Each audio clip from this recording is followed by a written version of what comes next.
Dinç oturup şerbektandan uzak durdum. Balaların hatırine Validin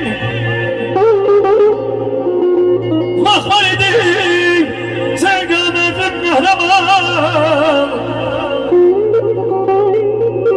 O da oldum korku bilmez bir insan. Dostlar değil ay Turan, gel danışma sen Kur'an. Balaların katrine derdi gemi vücudumdan ben anlar. Derdi gemi vücudumdan gören güç otur.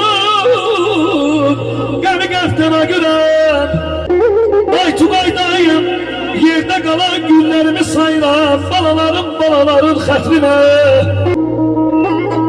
eski olmur ayanar, eski olmur dualarım dilimden. Vallahi pislik gelmeyir heç vaxt benim elimden. Mühlet ister kefilden balaların xətrine. Qələmimlə mehir saldım zəhmətə, qələmimlə mehir saldım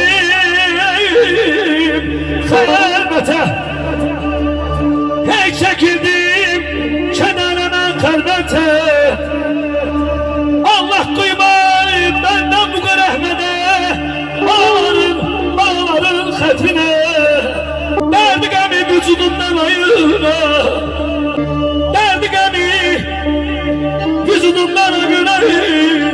Gücüm yoxdur qəmi qəmdən ayıram yerdən. Qalan günlərimi sayram balaların xətrine. Vah idim, vah idim sən gömerdin qəhrəman. Adamımdır korku bilmez bir insan. Dostlar değil ay Turan, gel danışma sen Kur'an. Balaların xətrine, balaların xətrine.